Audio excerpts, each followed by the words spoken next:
For almost every driver on the racetrack, a season consists of highs and lows. Rarely are those highs and lows captured so well in a physical sense at a racetrack outside of road courses. Down a hill and climbing back up again, that's what we'll do 175 times here tonight in the Fuel Mission 22 Premier Series from North Wilkesboro. Over 20 of Fuel's best will race against the clock at a track frozen in time. It may not be throwback night, but it sure feels like 1987 for round number 9 of the 2020 season. Welcome back to Sim TV. My name is Kyle Heyer, joined by Connor Horn tonight for our 9th round of the 2020 Fuel Mission 22 Premier Series season. Connor, we got Talladega next week, but tonight a little bit of short track racing in a track everybody knows and everybody loves. Yeah, without a doubt, one of the more popular tracks you'll ever encounter on this sim. North Wilkesboro has that throwback feel. It might be from 1987, but these drivers are going to be all over the track tonight. One of those tracks where you can use 2 to 3 lanes. You'll see cars slipping and sliding on the long run here. That pit road tight as ever with not many cars able to be packed onto it. It's going to be a real thriller, I believe. Absolutely. Also, 175 circuits around here is not going to be a super long race by our standards, and we don't have an enormous field tonight, so we're expecting pretty clean and green racing. North Wilkesboro Speedway, constructed in 1947, one of the oldest circuits of this type in the country. Known and loved by so many people, now retired on the current NASCAR schedule. North Wilkesboro, North Carolina, 4,500 the population, a small Carolinian town, the place where all the good racetracks are. Of course, 4 turns, 0.625 miles, so a little bit more around than Bristol, Connor, but it's certainly got as much action packed in a small space. You're going to see action all around the track with all the cars we got tonight. Like I said, you're going to see side-by-side racing. There's passing opportunities at every corner of this track. There's also a lot of opportunities to get into a crash pretty early. You have to be careful with your bumpers here. You don't want to use your stuff up way too early. So again, with practice underway, we're going to have qualifying and then 175 laps worth of racing. Next week, we head to Talladega Super Speedway. And then the week after that, we head to Road America, the National Park of Speed, for our 11th round. And I'm really excited for that one. We haven't... 2 weeks after that, actually. Thank you. Got an off week in the middle of that. We do have an off week. That'll be on October 13th. And, of course, Road America is a really cool place. Got to go there twice in the last month. And so excited for that racetrack. We haven't been there with Fuel since the first Fuel season I think we ever did, which was way back in 2018. So it's been a couple of years. Really excited to get that back underway. Michael Stroll, currently the quickest in practice. Shane Terrian in second. If you'd like to follow along with live timing and scoring, you can do so at our website, simtvbroadcasting.com/timing. Will get you where you need to go tonight. So we got 22 drivers lined up. One of those is Finian D'Acuna jumping in here with about a minute left in practice. That'll be interesting to see how he'll do. But Finian has joined the series this season after being a longtime announcer on Sim TV, and he's had some pretty decent runs so far. I think he's still looking for some consistency, and maybe tonight isn't the night for that, but we'll see how he can do here on short notice in qualifying. Yeah, it was actually, obviously we had the problem with the broadcast last week. I did spot for Jeremy Miller actually last week. It was a decent race that had a lot of drama, a lot of ups and downs. I don't know if we touched on it. Thomas Bresci actually took the checker flag last week at Charlotte. He led 63 of the 134 laps, had a really good car. He closed that one out, but it was a wild race indeed. I'm pretty sure it was also his first race that he'd ever won at an oval. On an oval, yes. Mission 22 Premier Series. Yep, but exactly, because I remember, I'm pretty sure it might be his second win in the Premier Series at all, because I can only remember back to his Watkins Glen victory, so been a long time coming for Bresci. And he's finally gotten himself in victory lane. We'll see if he can repeat tonight. 5th in practice here as we conclude the practice session. We'll head into qualifying here shortly. The big feature of this racetrack that I sort of alluded to in the intro, Connor, is how steep the run down to turn number 1 is. There's actually a fairly significant elevation change from the exit at turn 4 down into turn number 1, and then you climb back up the hill out of turn 2 into turn 3.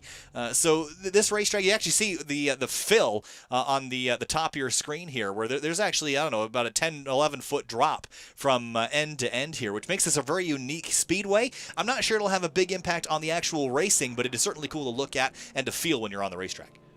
Yeah, it's going to be odd a little bit for the first couple of laps. Into turn 1, you kind of feel like you're skating at times, how the elevation changes. You kind of messes up your entry into turn number 1 especially. You don't see a lot of trouble in the 3, but turn 1, you got to be careful. You might be sliding all the way up to the wall if you're not very careful. And you actually see this great here from the exit at turn 4. You can see where the wall is.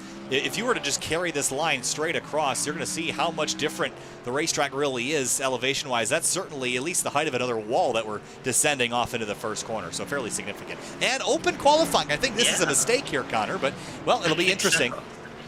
I don't know. I remember there was at least one race where this happened, and they might. I don't know. I think this will be interesting if they keep going on it. They might let it slide. I think our field is small enough tonight that everyone can cooperate with it. and get it done. Why not, right? So Tyler Hensley, the first driver across the line. That's a big advantage, actually, to leave pit road soon and lay down a time. A 17.984 will be what he runs. Chambliss in the 25, second place right now, but that was certainly just a warm-up lap. But it's going to be very busy out here on the racetrack for the next couple minutes.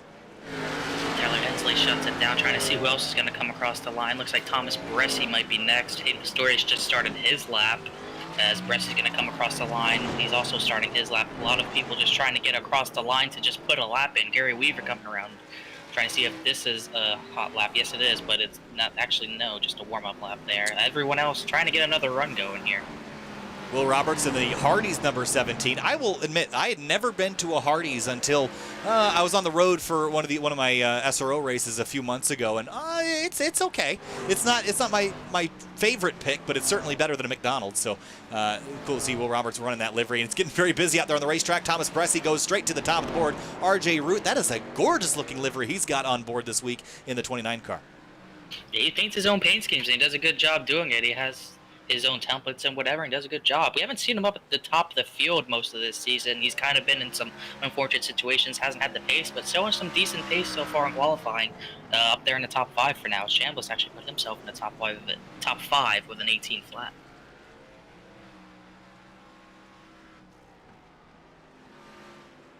Sorry, I just had to sneeze for a second. I'm back. I didn't want to. There's a multi-step process to mute myself, so I didn't want to make sure that that didn't have that come over the comms there. David Mott Jr. out on track as well. We picked up a couple more drivers in qualifying here. Mott will come across the line. Thomas Bressi tells us that he just bought the track before practice started, which I find a little bit hard to believe. I know that he's not lying, but I'm surprised that he didn't own it earlier. This is a relatively new track to iRacing, and this is not a track I think a lot of people went out and bought this right out of the gate because of what it is, but it's not a place I think people raced much outside of hosted sessions, at least for the first couple months. So I think not everyone is super used to this place yet.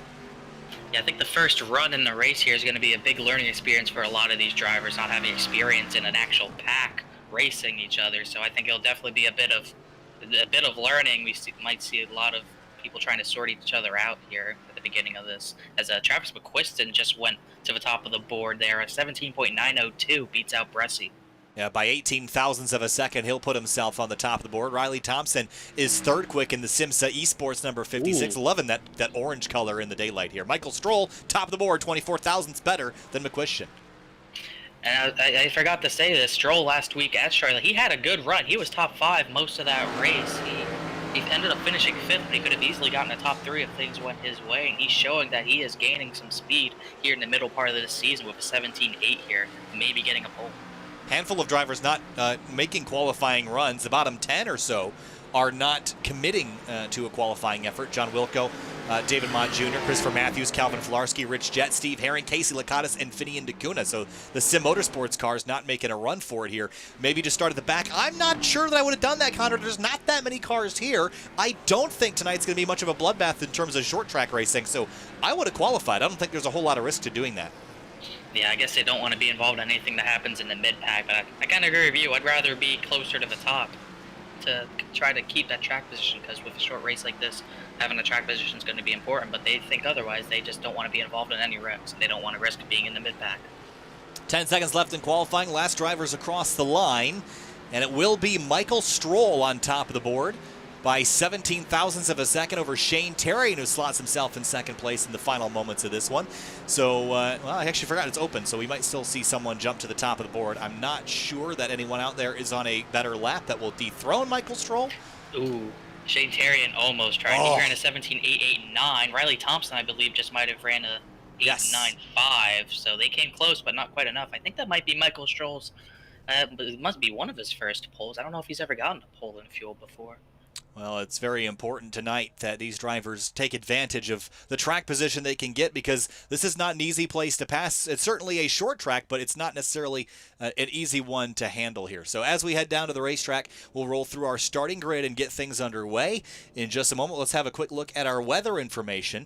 Air temp 78. Look at the track temp, though, Connor. 96. That's not cool. That's hot enough that you might feel a little bit of tire wear later in the race, and I think tires will probably be the limiting factor here. I don't think fuel will be a big problem. It's going to be your Goodyear rubber wearing away.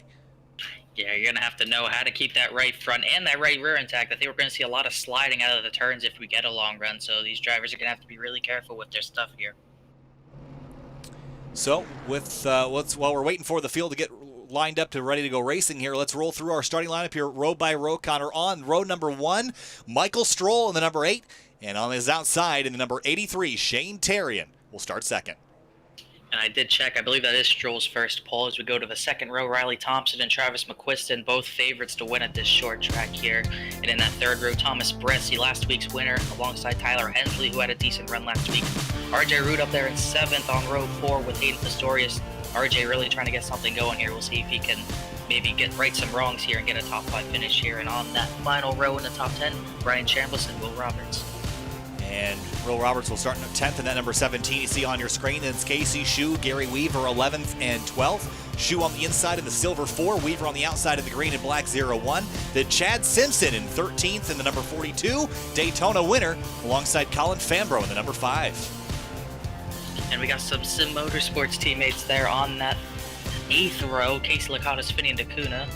Finian hasn't loaded in yet. I think he might be trying to prepare himself since he didn't really practice or qualify. And Rich Jett, Christopher Matthews on the 9th row, and rounding out the top 20, Steve Herring and John Wilk.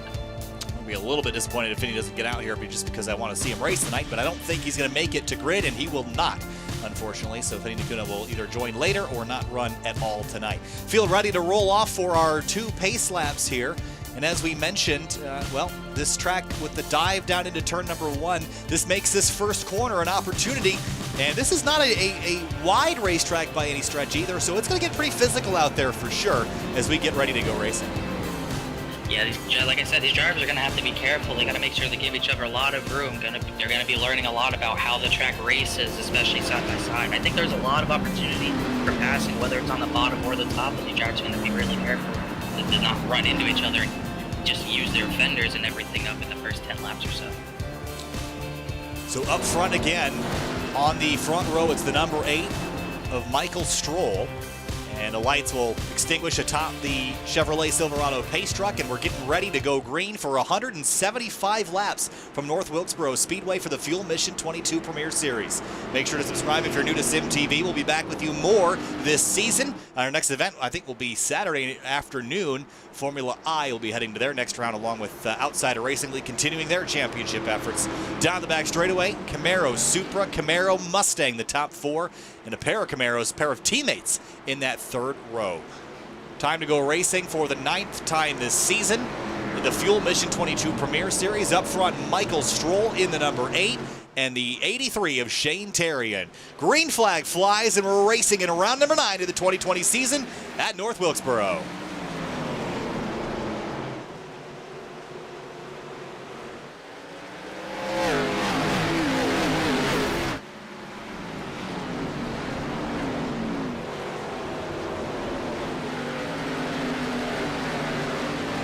So far, so good for the number 8. He's cleared Terrian and drives forward. There's still a lot of battling and gaggling going on behind. Gary Weaver in the number 01 to the outside of Ryan Chambliss, right behind Will Roberts in the 17. He's going to go high in turn number 3. Gary Weaver goes even higher, trying to find some grip up there, almost with a back bumper. Will Roberts, there's a bit of a scramble to get Whoa, by. Trouble!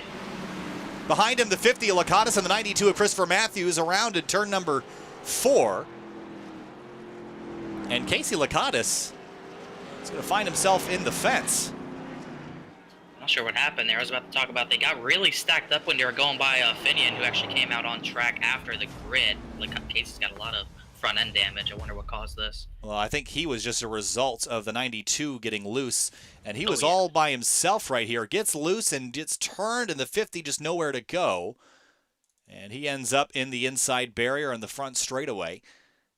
And I think he gets the worst of it. There is DeCuna in the background. He's also running is that a new livery on board this car this week? It looks like it is. Some grid life on it, looking pretty sporty. That was unfortunate for Lakatos, though. Had nowhere to really go. David Mott Jr. and Steve Herring, they kind of did a good job getting through that. I don't think we're going to see anyone hit here other than Casey and the 92 as well to just get some damage repaired. And I have to laugh a little bit. The 50, of course, he's had a bad start to the night here, but this is actually a livery inspired by the number 82 Honda Civic SI that runs in Grid Life Touring Cup, driven by Eric Cattell. And I bet you Eric will find this very cool, and he'll also probably find this very sacrilegious that it's on a Toyota, because this is a Honda factory scheme. But it looks really good out there, and I think I think this is the perfect time. If we had the Honda Civic or the Honda Accord in NASCAR, that would be a perfect paint scheme for it. That would be perfect. I guarantee a bunch of people are probably going to rip Casey for it, but I doubt he even cares. It looks good. That's all I care about, right? It does look good. As he was yelling over drivers' chat for everyone to get out of Finian's way. I found that funny. I was almost laughing at that, but I guess it worked out for Finian. He's going to be back on the lead lap here, I believe. Yeah, he will be back on the lead lap, and he did get a late start, but he is rolling. Love the front of that car. Looks really good on there. As we go back up to Michael Stroll, he had a good start and was actually pulling away from Shane Terrian before the caution came out. Riley Thompson sits third, then McQuistion and Thomas Bressie in fifth. Now, for Thomas Bressie to carry the momentum that he has coming out of Charlotte, I think that racing in general is such a momentum-driven sport. Do you think that win at Charlotte is going to help this 24, and do you think this makes him a serious championship contender? I think he's definitely one of the bigger contenders. I think he's a championship contender every single year. Just last year in the chase, he really just didn't. He had some problems and he didn't show up. But I think this is definitely a year where he can really break through and prove everyone sort of wrong in a way. I think a lot of people doubt his speed, especially on a long run. We've seen him struggle before, but he was able to make his long run speed work last week. As I saw, he was able to lead the most laps pretty easily, get the race win. Really not much of a big battle, even though there was a late race restart. So I think this 24 machine is definitely a contender to the end, sitting second in the points now behind Shane Terrian. So I think he's definitely going to be one of the main guys to look out for. Yeah, second in the points, back 29 from the points lead, and with Shane Terrian in front of him, to eat into that lead would be very important tonight. As we get ready to go racing again, we get the 1 to green, and Bressie will be on the inside lane right alongside the number 44. I still love the silver on the side of that car. It's a slick-looking paint scheme that the 44 has on board. Tyler Hensley. Using the drone camera here, we'll get ready for the restart. The 8 on the inside, the 83 on the outside. And 2 Camaros lined up. Actually, that's a Supra on the outside lane. And a Camaro lined up on the inside as we come to the green flag, and a great restart. Oh, the 83 misses a shift and stacks the field up as they head down into turn number 1. We'll get away with it that time, but that was a big moment for the 83 of Terrian. Yeah, I don't know how no one wrecked. Good job by the rest of the field to get through that. That bolts Riley Thompson right up into the second position. Bressie third, Pistorius fourth, McQuiston fifth. Shane Terrian still falling back all the way back from second to sixth, but really lucky he wasn't turned around in front of the rest of the field there. That was great heads-up driving by the drivers in behind him. Hayden Pistorius, one of them in that number 9. McQuiston managed to sneak on through as well. Now Will Roberts has a look up the inside into turn number 3, but Terrian clears him. Tyler Hensley got shuffled back, and everybody in that outside groove got sent backwards, and that's going to make them very impatient, and that's a frustrating feeling. It's very much like Martinsville. You get stuck up high, you're going to go backwards on it, especially on a restart. But look at the 44 now, using an outside run to get by the 17.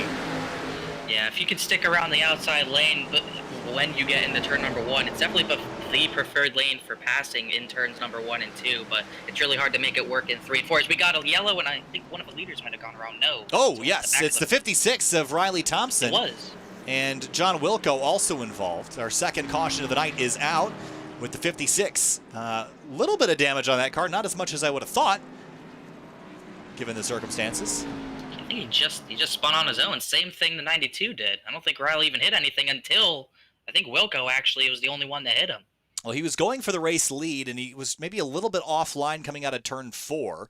Does he drift up and maybe get the wall? No, he just oversteers and loops it.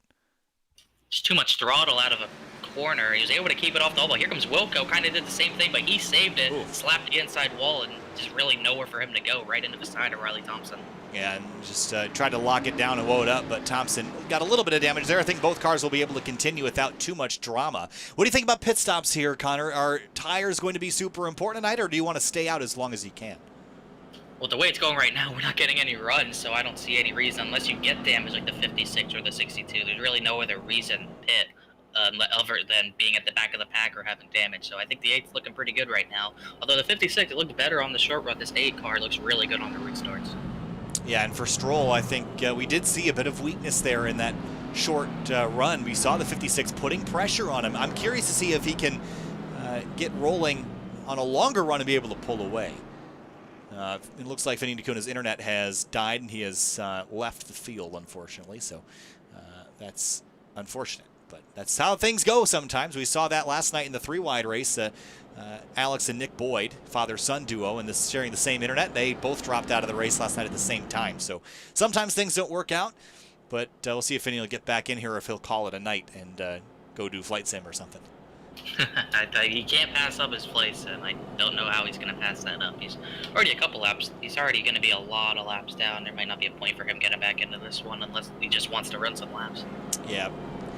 Well, lap 15, we haven't had a whole lot of green flag running just yet, but if we were to go green to the end, it'd be 49 minutes of racing. That is a really short race by fuel standards. So I'm curious if once we get under green flag conditions, if that's going to bring up the intensity just a little bit, knowing that drivers and teams do not have all that much time to get from the back to the front. And for someone like Riley Thompson, who had just spun back there, the pressure is on to get back there because you don't have a whole lot of time tonight. Yeah, and he's going to be right in the thick of it trying to get through the rest of the field. We're going to be stacked up on this restart again, so he's going to have to really use his stuff up as Finian actually did connect back, so maybe he will run some laps here. But yeah, he's going to have a tough time. 20-something cars, somewhere in the teens. He's going to really have to just focus in here to try to get those positions back because it's going to be a long road just to even get back into the top 10. So, with looks like lap number 17 will bring us the purple indicators at the top of the screen. 1 lap left before we restart. We'll re-rack him, restack him, and turn him loose again.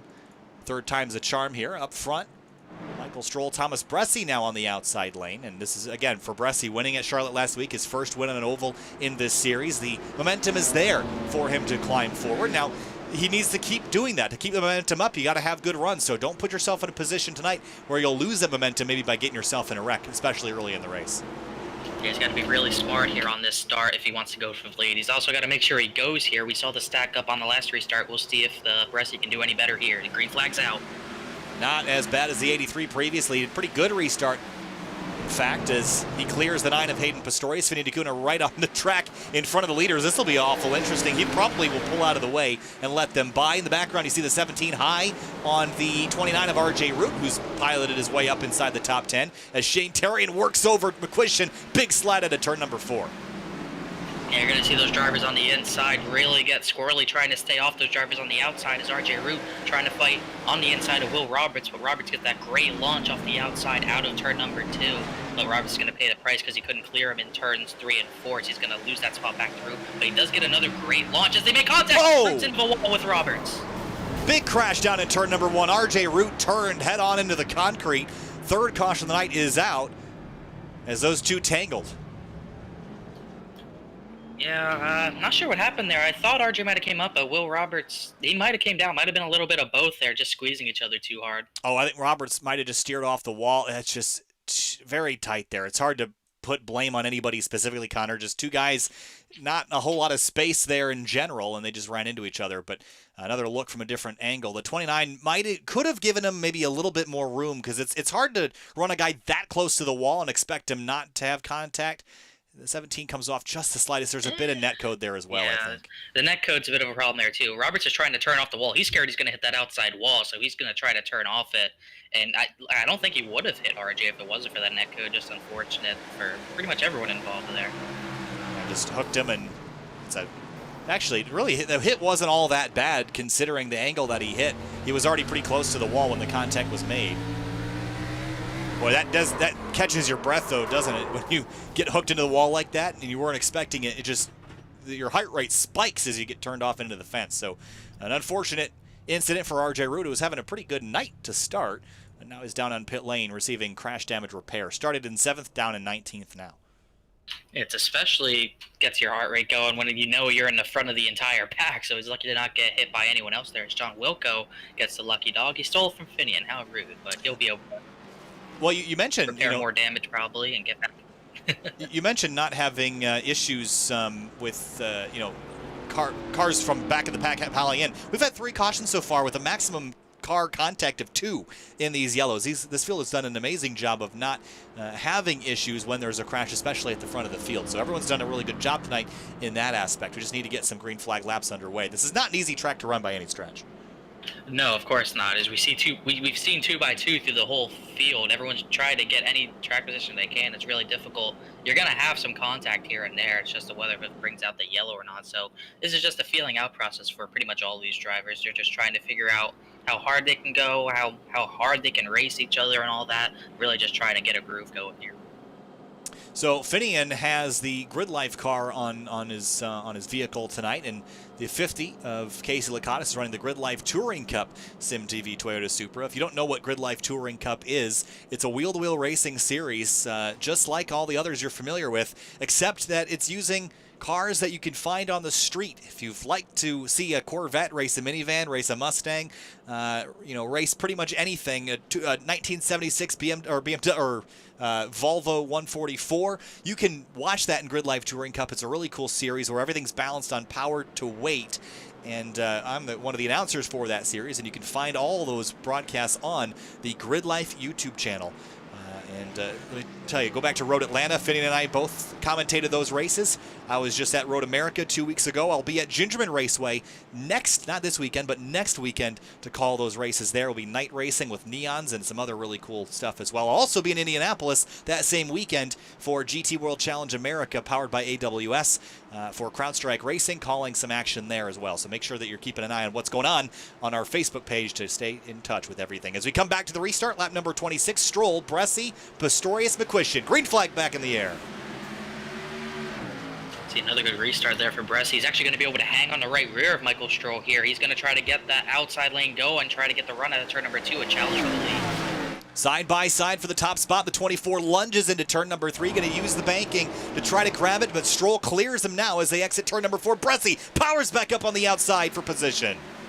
No backing on that way bottom line right next to the curb, and that lets Bresci get the huge run out of 4, put that 24 machine right up to the lead. And now for second place, Hayden Pistorius around the outside of Michael Stroll. He slots into second. Everybody ganging up on the pole sitter as McQuistion has a look to the outside lane. Now Terrian watching from 5th. Yeah, that inside lane, I kind of didn't expect this. It really doesn't seem like there's anything down there to compete with. The 8's just dropping back, kind of pinned down there. The 24 got to his right rear, and just pretty much everyone else is going to gang up on this 8 machine. He is dropping back. Colin Fambro on the bottom of the 0-1 of Gary Weaver. They're side by side for 7th spot. Now the 44 clears them as the 8 is dropped all the way back to 5th and might even lose 5th to Tyler Hensley as he tries to look up the outside. Can't get the nose in the hole there, though. I think that's what Stroll needed. He just needed to force his way up to that top lane to make sure he doesn't lose any more track position than he already has. Hensley's going to give him a bump there. The Stroll's going to be able to save it, but that was a pretty aggressive move. That allows Gary Weaver to get to the outside of Hensley. Now Hensley's on the defensive. That was a pretty big shot to the rear bumper there for the number 8. He managed to save it and hang on, but he's under attack from behind. The 44 gets to the inside lane now, and the 5 of Fambro waiting in the wings here to strike. Actually, Michael Stroll's still running that bottom lane. He's not really under attack anymore for that position, but he's still trying to get that bottom to work a little bit, especially through 3 and 4 here. Shane Terrence, the one I'm seeing enter the highest on the racetrack, trying to swoop low on the exit, but look how high he is entering there, almost he's a full groove, almost higher than you would expect, as Stroll's still trying to challenge on that bottom. Well, Stroll has stopped dropping, and now he feels probably more comfortable now running the line that he wants to run. Before, he was sort of pinned on the bottom and couldn't get where he needed to be. The 83 looks up the outside of McQuistion. Door gets slammed shut on corner exit. You also have to be careful on driver's right entering turn number 3. You can see here in the middle of your screen, there's actually an access road, and if you get hooked into that fence, that'll certainly end your day. Yeah, I saw that happen. I think that happened in the Coke Series All-Star race, something like that happened in a way. It's really awkward when it does happen, but it can happen. Same sort of situation at Gateway, I believe. You got to be careful of those openings as Tyler Hensley's trying to take another look to the inside on Michael Stroll here, but can't get that run off that flat bottom lane. In the background, there's still some more side-by-side. David Mott Jr. having a look to the bottom of the 56 of Riley Thompson and the 25 of Brian Chambliss. And they scrap for position. Out of line up the road is the 8 of Stroll going back to the bottom. And he's actually found pace there now. Maybe it's not the place to be on the restart, but There might be some speed down there once you get up and rolling in those tires in the correct temperature range.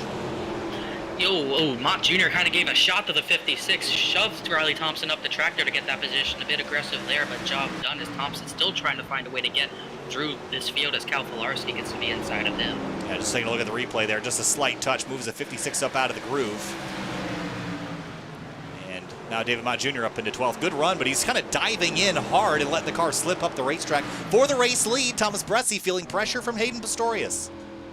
Yeah, Pistorius was battling for the top 3 late, had issues with Nick Johnston here. Johnston not here this week, but Pistorius, they got into it a little bit last week. Pistorius had a good run going, kind of got ruined here, a little bit ruined for himself here, but he's trying to redeem himself here at the short track at North Wilkesboro, and he has got a strong run for the lead, right on the back bumper of that 24. And Shane Terrian goes way high, trying to get by the 93 still, and the yellow is out. Caution for Riley Thompson in the 56 for the second time tonight. This time a lot more damage on the nose of that car. Let's go back and see. Let's see. I think he got into the back. I don't think he hit a wall. Let's see if he hit Filarski here. Filarski, you can see him sideways already as he exits turn 2. And he's going to catch the wall, and that's what... Oh, right there. Oh, the 2 car just misses that access road, but that was where the contact was, and Thompson did a good job of not making it any worse, but just got into the back of the 2 as he bobbled at the exit of turn 2. Yeah, unfortunate for Thompson. Just when you get caught back there, that's the kind of stuff that can happen. The contact with Mott Jr. sending him farther back.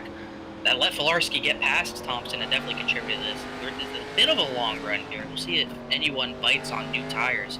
I don't know if we talked about it. We got 3 extra tire sets for these drivers to put on tonight. So 40 laps into a 175 lap race. I'm just wondering to see if anyone kind of takes one of those sets here.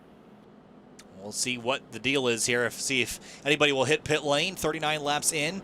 Again, this race, if we were to go green to the end, would only be 44 minutes worth of racing. So you have to kind of figure, is this track position worth losing right now, or am I okay where I am? And it looks like the front runners, at least, will not hit pit lane, as Rich Jett will come on down. And is pit road open? I know that they have pit road lights. Is this one of the is this one of the tracks that has pit road lights? I'm not sure. It's 1987. Maybe they didn't have them. That's what I was wondering. I guess we'll have a look here, huh? Only 2 takers, Rich Jett and Casey Lakatos. These are the only 2 to come in this time by. So pretty much everyone else saving their sets. Yeah, we'll have a look here on drivers left to see if there's any pit light. I'm just curious for future reference. And I do not see one. Although it's hard to get a good angle. So, 40 laps into a 175-lap race tonight. The progress has been relatively slow, with a couple incidents slowing our field. And we've got everybody that we started with, and even Finny Ndakuna, who is now 11 laps down after losing internet. He is still out running and just trying to stay out of the way. Just looking for experience, I think. Yeah, he got another lucky dog stolen from him. Will Roberts getting back on the lead lap. A lot of these drivers kind of getting caught out trying to repair damage at 62 and 17. Both had damage to repair. I think they both went a lap down because of it. Yeah, Will Roberts, you see, actually, if you look at the left front of his car, he's actually got some damage there on the splitter.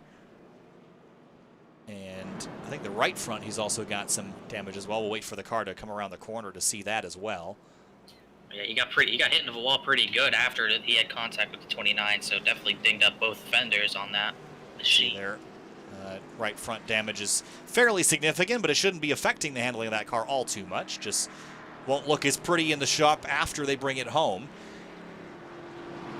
Lining up for the restart, re-racking, restacking. Bresci choosing the outside lane. I like this call, Connor. He saw what happened to the number 8 car and decided to avoid that situation again, and he's jumped to the outside lane. Yeah, definitely really smart. It won't give Pistorius the biggest shot to get to the lead here. He realized if he can hang on that right rear, he can take the lead. He's not going to let anyone do that to him as he's out and away early here. That was a great restart for Thomas Bresci. He clears the rest of the field off into the first corner. Look at Gary Weaver all the way up in the outside lane. That was real dicey for second place as Stroll steals back second from Pistorius. The 93 McQuistion now goes to the outside lane, and I am very quickly seeing that the inside is not the place to be on the restart as Hensley has a look now to the inside of the 93. They're almost 3 wide in the back of the pack. Brian Chambliss, Chad Simpson. I'm trying to see who the other car on the inside is. I think that's Shane Terrian. I don't know when he fell back to 10th. Didn't see him hit. But he's back there in 10th, trying to get under the 4 of Casey Shue, and I think he must be on new tires. He's really making that inside work all on his own. Looks like Shane Terrian, yes, he did hit pit lane. So Terrian is on new rubber. As you see the 44 and 93, the 83 is going to turn way down to the bottom of the racetrack. There was almost contact there, and he is able to turn that car so far lower than everybody else.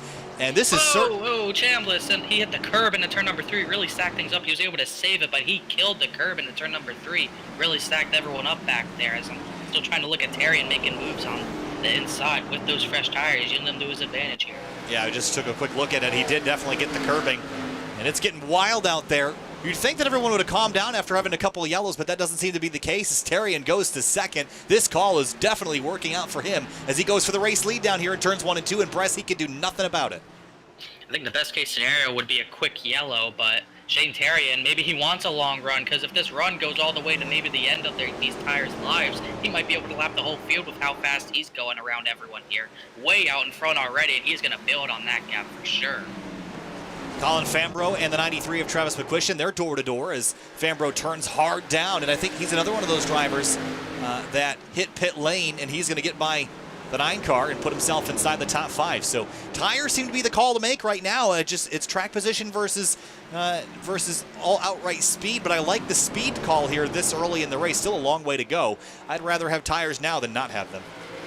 Yeah, the tires were definitely making quick work here. Shane Terrian was a full second faster than Thomas Bressie. Is now Colin Fambro, the second driver on those new tires. He's up to second, even though he dinged up his right front on the initial start. He's still got the speed with those 4 fresh tires, and he's going to try to catch up with the 83 the best he can. And Terrian continues to just drive away. He's going to have the whole field lapped in about 10 minutes if he keeps up at this pace. I'm curious to see how much tire drop-off we will have. It looks to be about a second to a second and a half for the drivers that have not yet hit pit lane. Terrian is only off about a half a second, so it still seems like there's a lot of good left in the tires, even though he's been using them up since the restart. Yeah, we'll see how much he does use them up, and we'll see if he even starts dropping back because he uses them up too much. But if this run keeps going longer and longer, he's going to be facing pretty much the whole field with lap traffic here, as the back end of the whole field, including Finian, they're out of turn 4. Terrian's already almost half a lap behind him, only out of turn number 2. Fambro following in line. No one else on fresh tires has really made up as much ground as those two have, but they are making some serious time right now. It's getting very busy in 3 and 4 right now. Lakatos, David Mott, Ryan Chambliss, Christopher Matthews, and more. They're going to look 3 wide. The 50 bails out of that move. That wasn't going to work. 3 drivers all that run Outsiders Racing League. All very comfortable with each other, but that got a little bit uncomfortable. Yeah, it's still going to be uncomfortable. Lakatos still looking low there for that 3 wide move. I saw the 44. Hensley kind of gave a shot to McQuiston last time by in 3 and 4. Not as close this time as McQuiston, trying to get a bit of a gap away from that 44. I believe he's had contact with a few drivers so far. Oh, big slide for David Mott. He's been charging these corners and making speed doing it, but it's certainly not a way to make your outside competitors love you, as we have a battle for 3rd place now with Michael Stroll putting pressure on Bressie. Yeah, basically this is the battle for who gets out of pit road next time first, because, you know, and speaking of that, the yellow is back out, so we're not going to see any more drivers get lapped. It's Casey Lakatos with a destroyed front end. Yeah, that is going to be critical damage for him. That's our 5th yellow of the night at lap number 56. Let's go back and have a look at how this one happened. And he was out of turn 4, maybe the 25. Oh, the 10's going to turn down the racetrack. Yeah. And that was an attempt to be defensive. I think that was just too late. Yeah, they were trying. That was kind of brewing. We saw them trying to go 3 wide a couple of times. Lakatos felt he was faster than both of these drivers, trying to make something happen. I think he wanted to get in front of Chambliss, but he didn't feel confident that he could make the move work without turning himself, so he actually gave Chambliss the top, which pretty much killed the 50. Yeah, right there, just comes over and checks the 50 straight into the fence. So that's going to destroy him as we head back down pit lane. Now drivers a lot more takers this time as they saw the experiments worked out. So I think we're going to see basically everyone that hadn't hit pit lane hit it now. I'm interested to see how this works out for the 83. We'll see if he has enough life in the tires to not fall back like everyone else did, as Casey Shue might have taken 2 tires, as he's out ahead of pretty much everyone else, as the 4 tire takers, Thomas Bressie beats out Michael Stroll. And Casey Shue, if he took 2 tires, it was a fast stop. He might have taken fuel only with 6 seconds. It's really not a long time to spend down there. Usually a 2-tire stop is 8 to 9. He's actually going to come straight back down now. So he didn't get the service he wanted done. And you might see drivers at the tail end of the field come on down the second time just because they don't want to lose position or go a lap down under caution. It's a very similar situation to what you have at Martinsville. Yeah, you got to be really careful. Not a lot of time to pit here, like you did say. You got to You got, especially if you're repairing damage, you got to be really careful. You got to have your relative up watching the pace car, see where it's at, because you very well might get trapped on pit exit, just sitting there watching the rest of the field go by, watching your race pretty much end if you go multiple laps down. We're going to take a very short break. We'll be back for the restart here in just a few minutes from North Wilkesboro.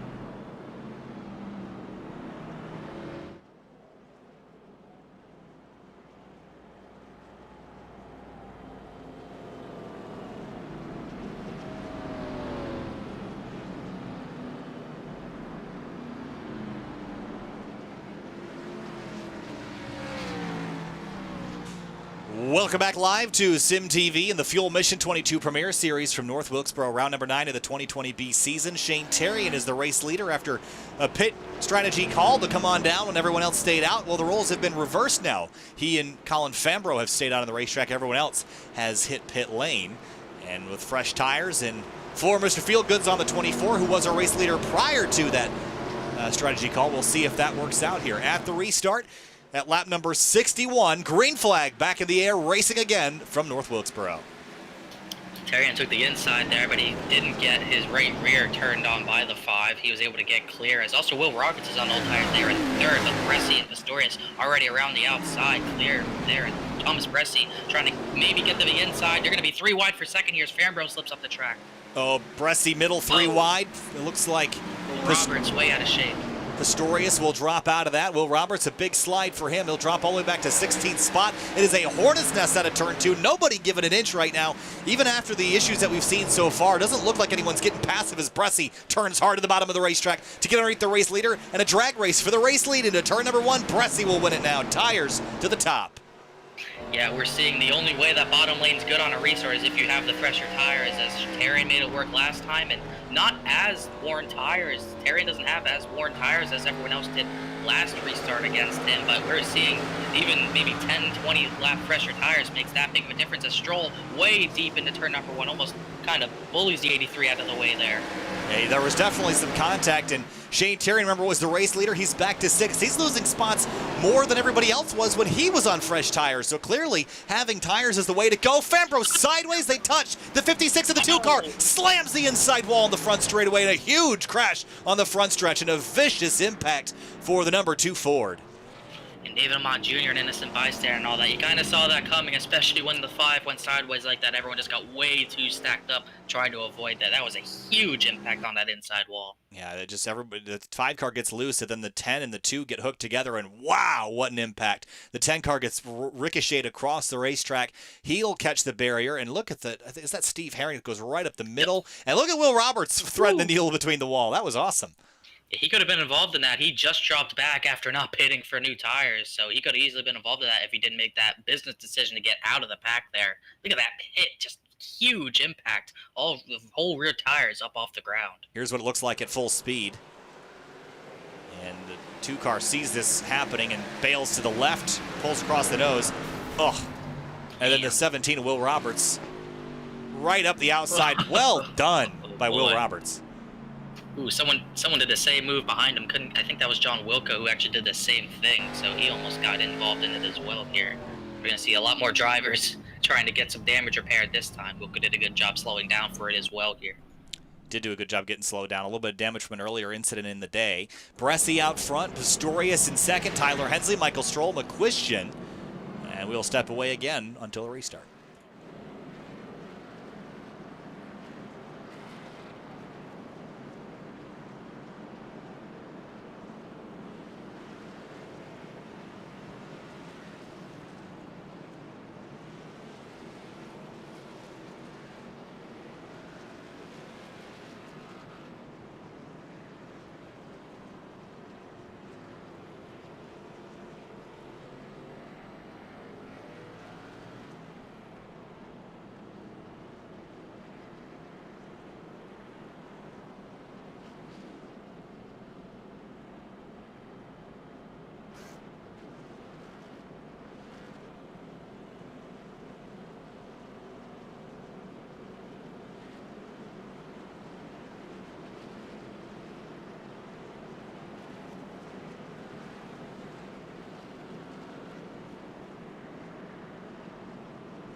back at North Wilkesboro at lap number 71.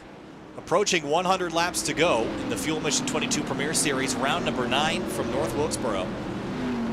Been a messy one tonight as we get geared up for a restart. Pistorius, Bressi, Stroll, Hensley, and Simpson your top 5. And tires have shown themselves to be the way forward as we come back to the green flag. Lap 71, green flag back in the air. Bressi fires off, and he pulls away into turn 1.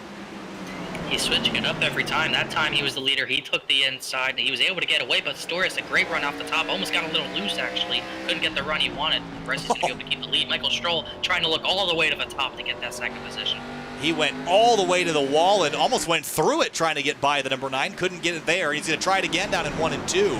If he could just squeeze up the outside, he could have a run there, but it's the 44 of Hensley on the bottom, preventing him from trying that maneuver. As behind him you see Daytona winner Chad Simpson, Travis McQuistion, and Gary Weaver all battling.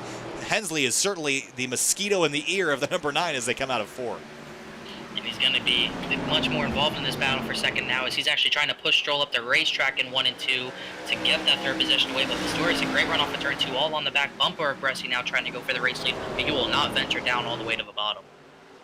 I think you want to go all the way down there to see the 93 McQuistion. And Simpson, that was really tight on the front straight into turn number 1. And I think McQuistion realized about halfway down the front stretch he wasn't going to clear the 42. And Simpson didn't back out, and he got a little bit lucky there as you see Terrian and Chambliss have a touch at the exit of 2. Yeah, I think they're getting really tight out of the corners, not giving each other any room. I think Chambliss might be on new tires, not quite sure. He might still be on them. I'm not quite. He probably bet on the second to last caution here. Yes. But we're seeing Terrian just drop here, and we're seeing everyone stack up behind him and Colin Farragher. But Terrian really holding up this top line, and Chambliss is the only one trying to go to the flat to try to get any sort of ground gain on the rest of them. He doesn't want to lose everyone else ahead of him. The 77 of Rich Jet reminds me so much of the Penske sponsored 77 that Sam Hornish used to drive as we watch the 25 and 83 go at it. That's for 9th spot. Yeah, Chambliss is trying to get away from the 83 on his old tires, but Terrian's sticking good on that outside lane right now, but the Chambliss might be clear, gets a little loose off of 4, can't get it done. Terrian making sure he can fight this 25 off. As Casey Shue almost hitting him, Chambliss almost doors him up the racetrack, and I think Chambliss has got the move done now. He's got it. Chambliss will move him his way up into 9th with a bit of an aggressive move using the door panels to get on by the 83, but that's short track racing as the 29 of RJ Root fires up underneath the 4. They're going to drag race down the front stretch now here at Wilkesboro. Down the hill into turn number 1. Shue tries to roll the outside lane.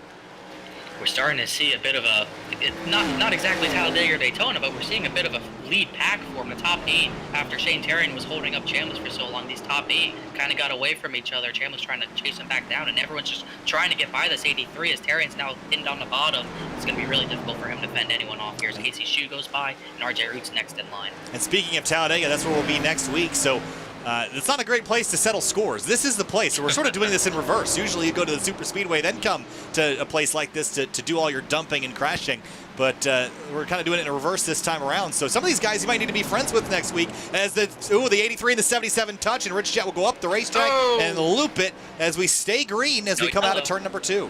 If no yellow, he's going to get it going as well. So there's going to be no yellow, and that's going to be really bad for Rich Jet because he's going to be right on the tail end of the lead lap, trying to keep it from going a lap down later in this run with really bad tires now as well. For second place, Tyler Hensley still working over Hayden Pistorius. He has the inside lane now, and we haven't seen this be successful this deep into a run just yet, but the 44 going to throttle up, and he might have this.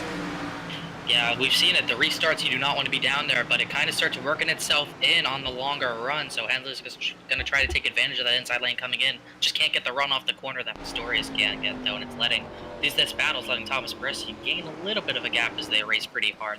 Those 3 still right next to each other as Travis McQuiston sitting there in 5th all on his own, maybe trying to save his stuff. The field beginning to spread out just a little bit. That's good for long run possibilities. But still a lot of aggression in the field today as they're feeling the intensity of how short this race really is. I'm sure if people could see how little time there really is left in this race, they would be panicking.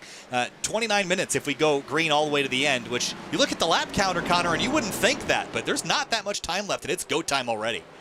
Yeah, it's going to go quick. As we know, I don't think we're going to be going green for long. Casey Lakatos, again, he's a round off of 4. He's able to keep it going again, but that's going to bring out the yellow. Let's see what happened this time. Just all on his own, just looped it. Was not handling all that great. So now, with 90 laps to go, what's your call? Do you come hit pit lane, get tires, or do you stay out and use the track position?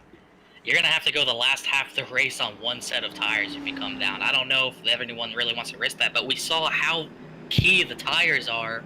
If you get new tires, you're just going to pull away from the rest of the field. So with the run we got there, maybe a bet on an even longer run this time. It's going to be a tough call, but I don't think Bressy's coming in. And I think Michael Stroll, he's going to fake in. I don't think anyone's going to take that second to last set of tires. I don't think I would right now. I think. Ooh, Shane Terrian did. Shane Terrian, the first one to come in, so he's going to only have one set to go. He wants to get that track position he lost back here. We'll see how that works. So he started with the leg up on everyone when he came on down earlier and got those tires and drove to the front. But now that leg up has sort of led to him being kind of, I guess he's broken that leg, and now he's down a set of tires on everyone else. So I think this put him in a bad spot, and that might have been prioritizing a bit early in the race. And if everyone else, they did the smart thing. They let someone else do the experimentation to figure out what strategy they should play and then responded to it, versus Shane Terrian was the first man out on the ledge, and he got pushed off. Yeah, it's going to be really vital that he gets a long green flag run here to the end. I think that's his only hope, because if he gets another quick yellow like he did the last time, he's going to be dropping through the field yet again. And he might even get some more contact if he starts dropping through the field like he did that last run. I think he's really the only one who can pull this off. Will Roberts has damage. David Mott Jr. actually just got the lucky dog. Lakatos, Wilco, Rich Jett might have gone a lap down. I know Colin Farnborough has even more damage after he dropped through the field, even though he was second on that run where he pit with Terry, and I don't know if he's going to be able to do that this time. So these guys are just these guys got to hope it goes to the end here. Looking down the hill into turn number 1, Thomas Bressy, I would say, has been the dominant car of the day. What would you say, Connor? He's led 46 of the 87 laps we've had so far. Yeah, when it doesn't come down to strategy, he's been the man to beat. It's him. That move on that one restart, getting to be outside of Michael Stroll, getting that position done, that was definitely the key race, because it got Stroll kind of farther back in the field, and he's been in control ever since. So he's definitely going to be hard to beat. Pistorius was on his back bumper, but he was getting hounded by Hensley and Stroll. So I think if Pistorius can get clear for second and have a clean shot at Bressy, he might have a shot at the web, but this 24 is going to be hard to beat, as I believe they might have just came by to get halfway points, I think. Because it is about halfway, so.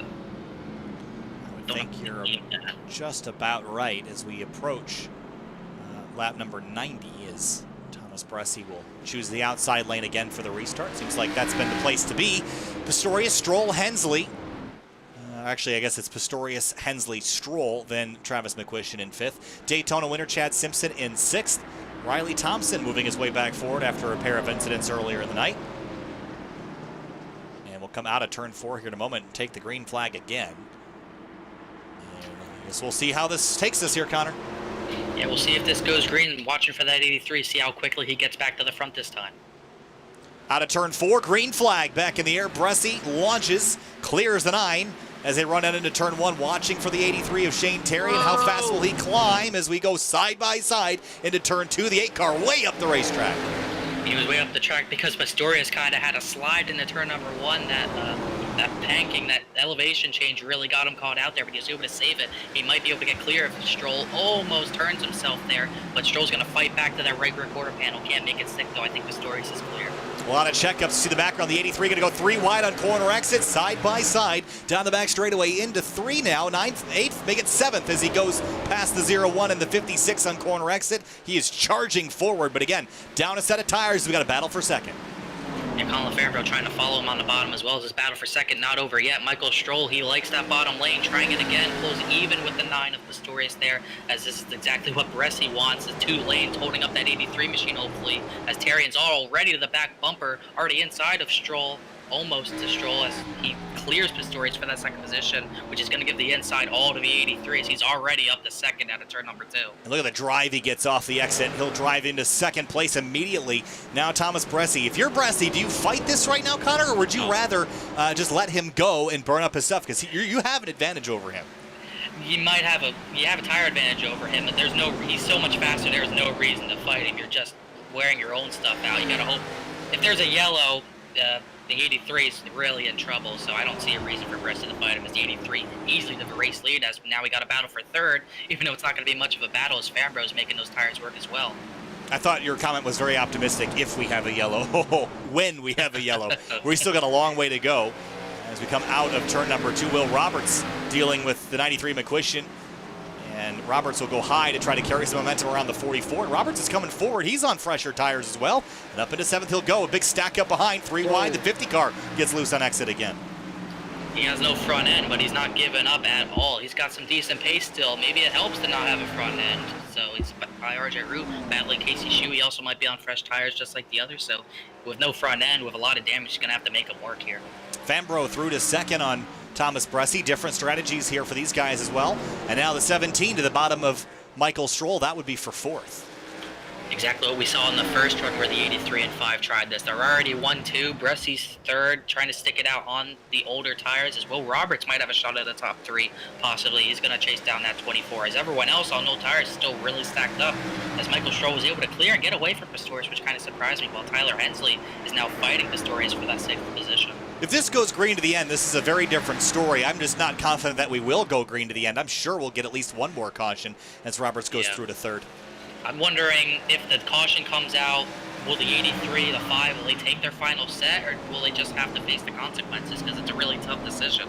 Still got 75 laps to go. You kind of don't want to be without tires for this last 75 or so laps, however long it will be. Yeah, I wouldn't pit until I'm under 30 or 40 to go. I think if you pit before that, you're just asking for a green-white checkered and to go backwards very quickly. So that's a strategy decision that they've locked themselves into. As you see the 62 of Wilco moving forward now and the 9 moving backwards. 62 went a lap down. He's gotten his lap back. I'm pretty sure he's on new tires as well. He's making them work along with Lakatos. Those guys rolling that bottom with their fresher tires here. By the 44 of Hensley goes Wilco. Lakatos trying to follow behind. Oh, that got really dicey into turn 1, the 50 and the 44. Hensley goes up the racetrack to try to leave the 50 some space, and he will move Lakatos up into 7th. Up at the front, Shane Terrian now has a 3-second lead, and he is just hoping and praying it goes green all the way to the checkers. Unlikely, I think, but it's still possible. I think what's important is it goes green long enough for him to lap the majority of a field. If he laps more cars, it's less cars to worry about when he comes down.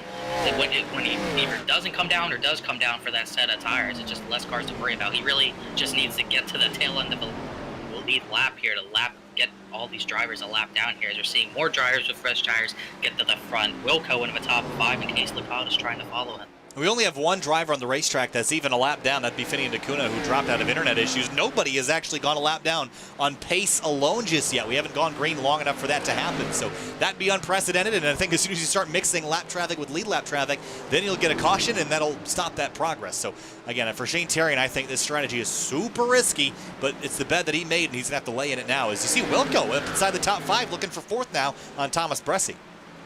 If this strategy played out for these guys on these tires right now, this would be a huge win for guys like Wilco, and especially Casey Lakatos not having a front end. They really need us to go green and have any shot at a good finish, as it won't be too long before we see Terrian get into that lap traffic that we were talking about. He's only about a straightaway behind Steve Herring, who's going into turn number 1 as Terrian's at the start-finish line, so that might get dicey as Bressi's going to fall more positions to Wilco and Lakatos here. I remember it's the long-term game for Bressi. That's what he's playing. He's leaving these guys plenty of space. He's not racing them super hard because he knows that he's still the leader on the drivers on his strategy. And I think you have to kind of understand that and not put yourself in a compromising position. Everyone, if we get a caution, everyone's going to have to come take tires, and that will put the guys in front of him at a huge disadvantage, as he'll have nothing left on the pit wall to take if we were to get a second caution from here to the end. So lots of calculation going on in the brains right now of these drivers as they try to figure out what their best opportunity is. Caution on the racetrack, RJ Root into turn 3.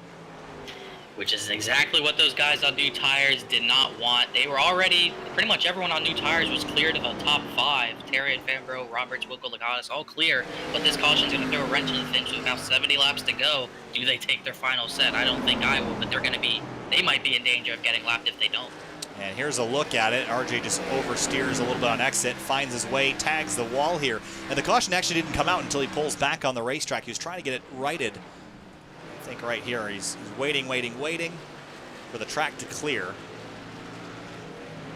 And I think when he tries to pull around, not really much he could have done in that instance, unfortunately. So nothing he did wrong, just he got spun out. Caution came out, and now we have pit stops to deal with as we see drivers hit pit lane. And Bressi's on, everyone else is on, but you see Terrian, Fambro, Roberts, Wilco, and Lakatos all still on the racetrack because they know they cannot take their final set right now. Also, Riley Thompson, he might have taken a extra set when he spun earlier, so he might be down to one set. He might be out of sets, not quite sure, but he's also gonna have to stay on the track. So 6 cars with old tires here. Rich Jet, Christopher Matthews, Steve Herring, they're gonna pit from the back of the pack. I just don't think they want to go lap down. So we're gonna have 6 drivers on old tires, and we're gonna maybe have 1 driver on 2 tires. Tyler Hensley got out of pit road first. No, so Tyler Hensley took 4. It was just a really good stop, but 1 driver did take 2 tires. That was Gary Weaver. An 8-second pit stop, 2 tires for him. So for Gary, I mean, that was a smart call, I think, but I guess we haven't really seen anybody try this yet. What's the consensus been on 2 tires versus 4? Would you rather just have not taken any and taken the track position, or is it one or the other? I think it's one or the other. I don't know. We've seen how bad old tires are, and I think just having that extra fresh tire, you get the track position. Maybe you can get by the guys on old tires quicker than the other guys who took 4 behind you. I think it's a risky strategy, but if he can get through this traffic that he's going to have to deal with the 44 and 24, it could pay off for him. Up front, Shane Terrian. Tonight he has led 32 laps. That's the second most of anybody in the field. The driver that's led the most is Thomas Bresci, who will restart back in 8th. But again, they're going to get swamped here under the green flag conditions. They're going to be way down on pace. And the question becomes, if we run green to the end, then they're the ones that are in trouble. If we get another caution, then they're on level playing ground, or level playing field, but they're going to be now at a disadvantage track position-wise to those that took tires this time. So a very complex situation that is evolving constantly here, Connor. But I think if this race goes green for 30 or 40 laps and we get a caution, these guys are not winning this race. Yeah, definitely not. I think the guys that pit right here, the guys on new tires, 2, 4, whatever, this could be the race for the win. You never really know. It likely isn't, but it could be the run to the finish. So getting through these drivers on old tires for Hensley, for Bresci, Gary Weaver, Michael Stroll, these guys have been at the front all night. McQuiston and Pistorius, it's going to be key to get through this traffic as quickly as possible. It could decide if you're the winner or not. I like that. Bresci's in the outside lane. He'll restart in 8th as we come out of turn number 4, lap 113 of 175. Great restart for the number 83. Green flag back in the air, and the run down to turn 1. The 17 instantly goes high as the 24 needs to beat this 44, and he's going to go for the middle as they're 3 wide, 56 on the outside lane. Oh, I think Wilco might have gotten into the wall, really checking up that outside lane. Oh, trouble behind him. Pistorius is around. And did he go all the way around? He did save it. Chad Simpson, Casey Shue, and others got really stacked up back there, but they're still racing through the traffic up at the front. Tyler Hensley trying to get to the outside of Casey Lakatos, but that damage has been done. The 24 is already going for the second position, way clear of the 44 and everyone else. Super advantageous drive for the 24. The 44 goes middle, 3 wide on exit. That was amazing how dicey that got as Hensley squeezes through the middle. And Stroll's 3 wide as well. Lakatos going up the track. McQuiston trying to get under him. These drivers on old tires ailing. Nowhere to go. Contact. I think Will Roberts got into the 8 as well. Almost 4 wide in the turn number 3 as Tyler Hensley's by Shane Terrian for the second position as Bresci's already gone to the lead. Yeah, that wasn't going to work. I'm glad they thought better of that. Chaotic restart here with about, what is this, 50 or 60 laps to go. 60, about 60, 59 to go, I believe, next time by. And it's a key restart. The 24 is clear to the lead, but Tyler Hensley is right there with him as Michael Stroll just got to the 3rd position. That was really dicey. I'm shocked that we got through that without having an incident. We're still not quite clear of it yet. Look at this gaggle. This is all the way back here for about 10th spot. Casey Lakatos in 9th. Will Roberts, David Mott Jr. as Brian Chambliss joins the club along with the 62 and 77. Meanwhile, the battle for the lead is going on right now. Hensley trying to get to the bottom at 3 and 4, couldn't make it work. Now he's going to try a bit of a higher line than Bresci to get the run in the turn number 3, as Travis McQuiston battling for that 4th position on Gary Weaver, who is on those 2 tires, trying to make that inside line work, but Weaver staying strong on that top lane.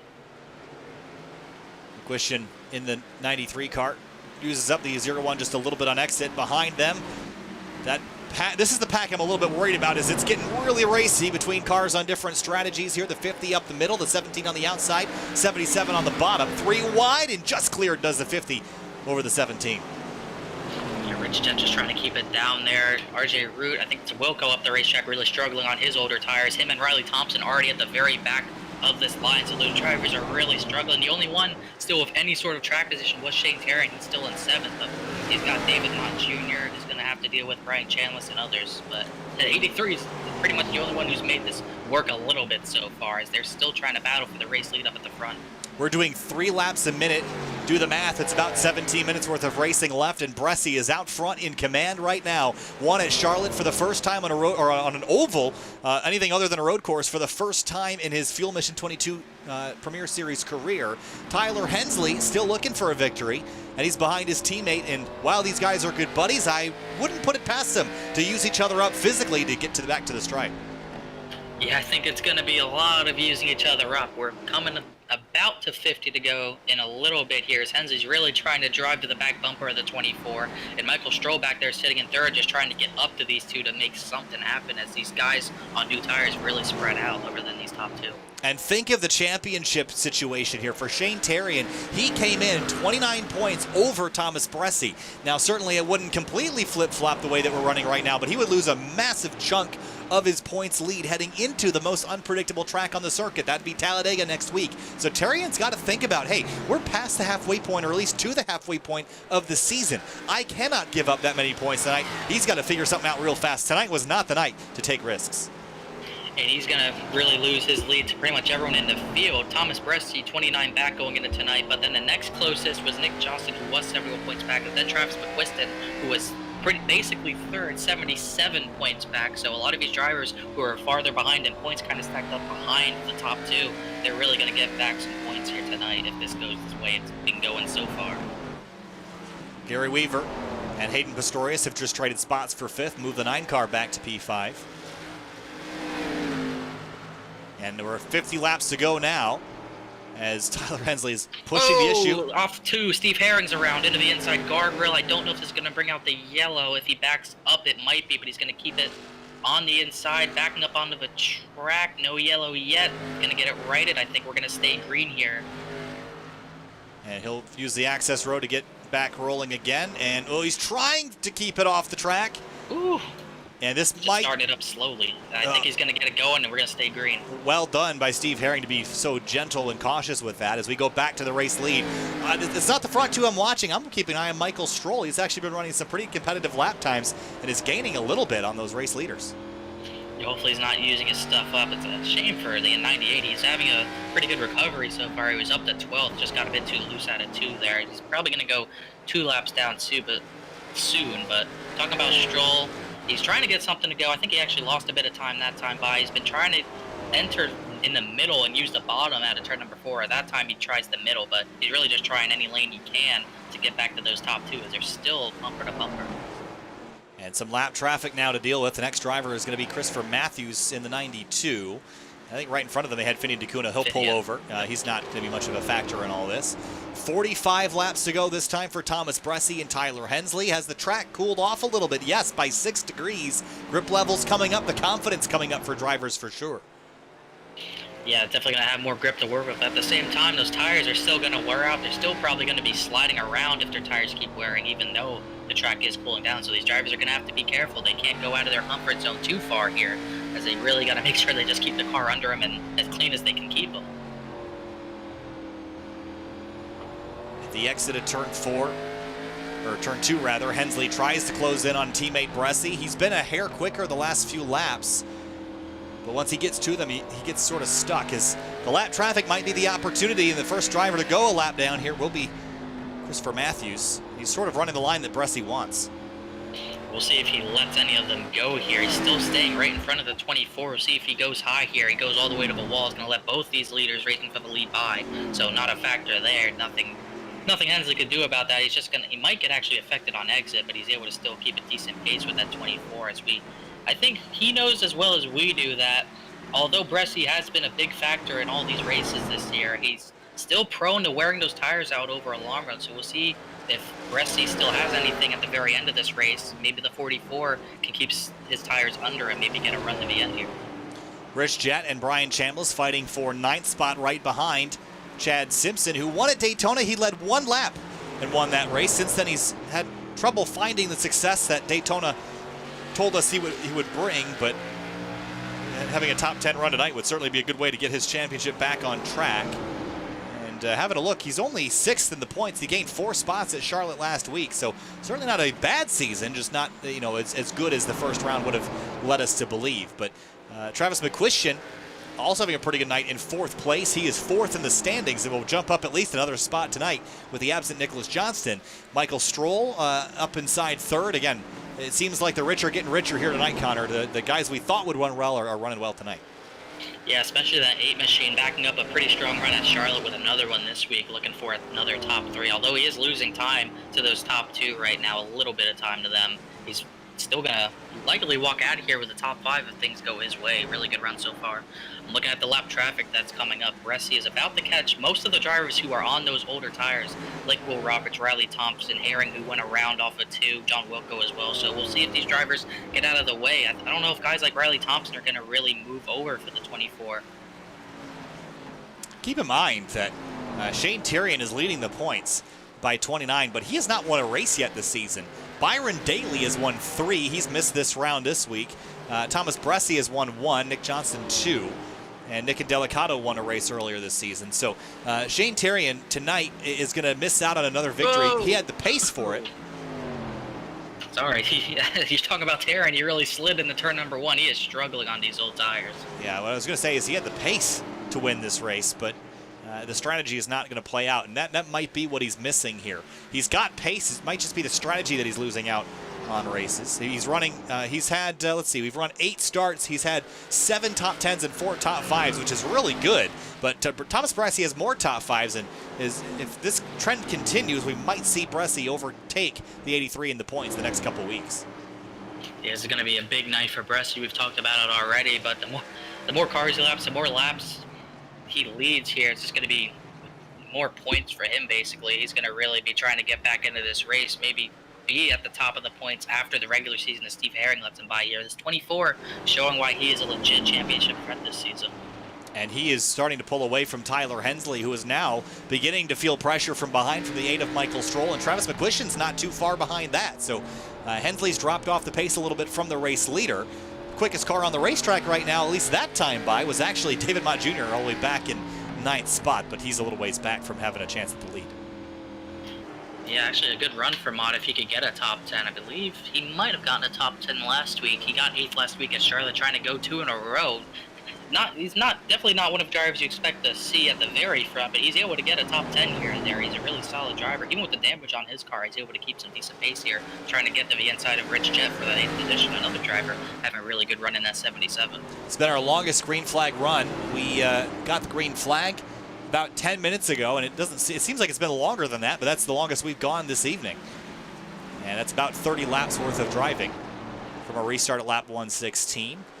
Chad Simpson trying to do the crossover on Gary Weaver. Can't get there. Bresci, though, stretching the lead now to 1.8 seconds. And now he is the quickest car on the racetrack. So he has found his groove, and all he wants is for this race to go green to the end. As you see, Tyrion, he just looped it, and somehow he didn't get a caution. That was about to be the caution that would have hurt the 24. There's a look at it. And Will Roberts did a really good job getting by that as well as Bresci. I don't know how that didn't bring out a yellow. Good save by Tyrion to keep it going straight. Really struggling. His tires are absolutely gone here. He's not going to be able to really have a shot to use that setup as Stroll slides to his inside, trying to put him behind him by a lap. So, yeah, I'm surprised that didn't bring out the yellow. It's definitely not what Bresci would have wanted here. He's definitely going to be way out in front of the 44. Even after having to lift for that wreck, he is still pulling away. Less than 30 laps to go now, 9 minutes worth of racing remaining.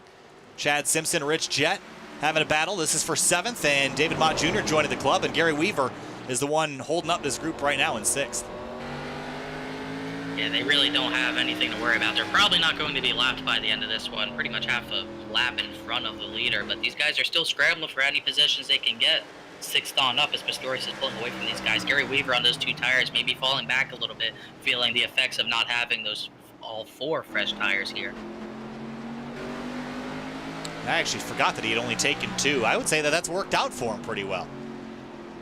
For now, but it's looking like he's kind of paying the price. He really doesn't look like he's getting the best rotation out of a corner, but he's able to keep it going so far. Everyone else, Chad Simpson can't make the bottom work right now, and Jet's got nowhere to go. Yeah, I mean, he's definitely slower right now in holding up this group, but I think what my point is that Had he taken 4 tires, he would have been back there already. Had he taken 0, he would have been back there now. So I think the 2-tire call, it's certainly going to lose him some spots here towards the end. But I think if this was a mid-length run, I think 2 tires would be the call to make. So let's keep that in mind for later in the season at other short tracks of this style. For second place, Michael Stroll has found the 44.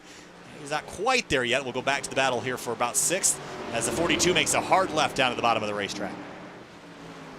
Lap traffic playing a factor in that battle for second, but that 42 Simpson just can't get the car to rotate enough to get even close to clear, as it's not going to matter. The caution is out, and it's Shane Terrian who's actually finally looped it. From bad to worse for the 83 tonight, but now with the caution out, tires and fuel time. And I like this for guys like Terrian, so this might be a little bit of a blessing in disguise. Just nipped the grass on the inside and loops it around. He was struggling so badly. It was bound to finally bring out a yellow. It's the 3rd or 4th time I've seen him get that sideways, and it finally just brought out the yellow. Let's see if we see some 2-tire strategies here. I'm not sure if it'll work as far as end of a run they went, but we might see some strategy, because how else are we going to beat this 24? Well, not by outrunning him, that's for sure. You see the 83 that was the grass, just nipped it, and that was it for him. So, pit stop time, everyone's going to come hit pit lane and get tires, and now it's about execution. Don't make a mistake here. It will cost you the race if you come off pit lane too far behind. So with the 83 down a little ways, the 44 beats his teammate off pit lane. Huge move for Tyler Hensley, wins the race off of pit road and puts his teammate in second.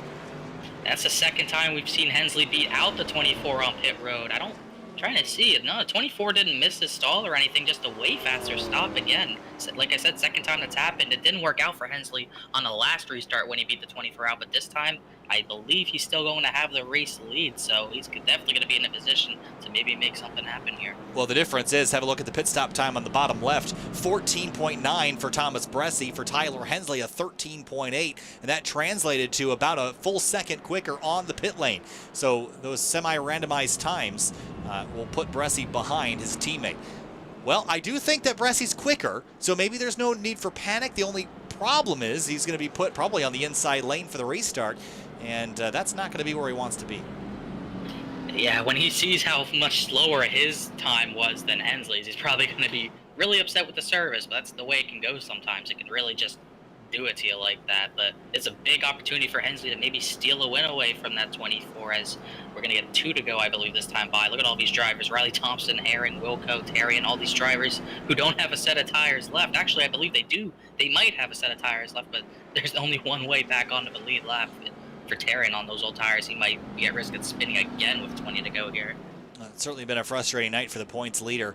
Thomas Bressi, as it stands, would be awful close to taking the points lead away heading into next week with bonus points and everything factored in. So Bressi's going to certainly take a massive chunk out of those points heading into next week at Talladega, where anything can happen. I wouldn't really bet on any particular outcome at that racetrack, just given how we've seen fuel races go there in the past. Typically they run very clean until the white flag, and then all hell breaks loose. And you might as well just put drivers in a blender and shake them up and see where everyone comes out. So, yeah, like as you're saying, that bit of an interesting choice. Hensley's going to take the bottom lane, not pitting Bresci to that bottom. He feels like he has a better chance to get the lead off the bottom here. This is teammates working together here. This is Hensley cutting the 24 break. Bresci is going to let Hensley get ahead, but Bresci is now not going to have to deal with the 93 getting past him. So you see there's the jump right there for the 44, and that was, again, perfectly executed by those teammates now, as Bresci will not lose more than just one spot, and he might have a chance to grab the lead away here at the exit of turn 2. Couldn't hold it on the outside as Hensley's going to clear high here, but the 24 still looking higher. He's running the middle, almost way too high in 3 and 4, loses a lot of time to the 44. Will Roberts into a wall in the middle of 3 and 4 there, but they get it together. We stay 3 and the battle of the lead commences here. I don't think the high side is the place to be immediately on the restart. I think give it 2 or 3 laps, and I think that is the place to be. But I want the bottom just because it's a shorter way around. As soon as I get clear, I want to use the bottom of the racetrack for 2 or 3 laps and then go up the high side. Look at the 77 real tight out of turn 4. A couple drivers scrambling to miss him as we come back next time to 15 laps to go, 3 laps a minute. That means 5 minutes worth of racing left from North Wilkesboro. I just don't know if anyone can beat either of these drivers. It's either 44 or 24. Bresci got a really good run, high to low there out of 4. Able to get the run. He's going to look to the inside into turn number 1. Doesn't fully send it in there, though, right on the left rear of Hensley. Yeah, Hensley's going to feel this pressure. He's never won a race here in the Fuel Mission 22 Premier Series. Bressy's only won a handful. Won this season last week at Charlotte. And that was the first time he's ever gotten a race win on an oval. He would so badly want a second to solidify it. But Hensley, having never won a race period in the series, is desperate for one as well. Yeah, Michael Stroll falling back. I just don't know if he has anything for these two unless they get together, which is kind of unlikely as we got to spin in the back. David Mott Jr. into the outside wall. Caution with less than 15 laps to go. And that's more damage. Whoa, the 56 squeeze. Oh, and there's a touch. Steve Herring involved in that one right at the very end. Well, so earlier we heard Will Roberts say he didn't see the 10 car spun until he was on top of him because he matches the walls with the red and white. It makes it a tricky car to spot. Let's go back and have a look here and see how this started. And ooh, there was a touch there from the 15 of Lakatos. Go back a little farther. Yeah, let's see here. Lakatos, he might have been faster than him here. Trying to get the run off of 3. He's looking to be inside, showing the nose that he's there. Maybe David Mott didn't see him because he doesn't have a nose, but the 50 was there. Just contact made, kind of converged here, and here's Steve Herring. I think what did him in here is that the 10 car was down the track. Yeah. Oh, yeah. I think he had sort of moved.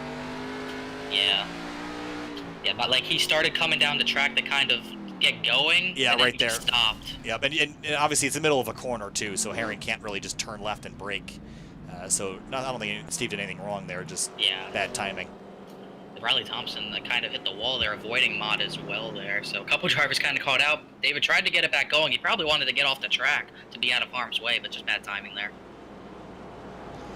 So we'll have a restart with less than 10 laps to go. Do we go green, white, checkered, or do we go green to the end? I wouldn't be surprised to see another restart. I'm more curious if the 44 cuts to 24 break here again. Oh no. I would take the top. I think that teammate stuff's out the window when you're racing for a win, but that would just be my point of view. I think you got to take the top to give it your best shot. So with 10 laps to go, Tyler Hensley is leading a Fuel Mission 22 Premier Series race, and he's never won. Thomas Bressi has won a couple times, but carrying the momentum, this would be great for his championship chances to get the lead away from the 83 heading into next week.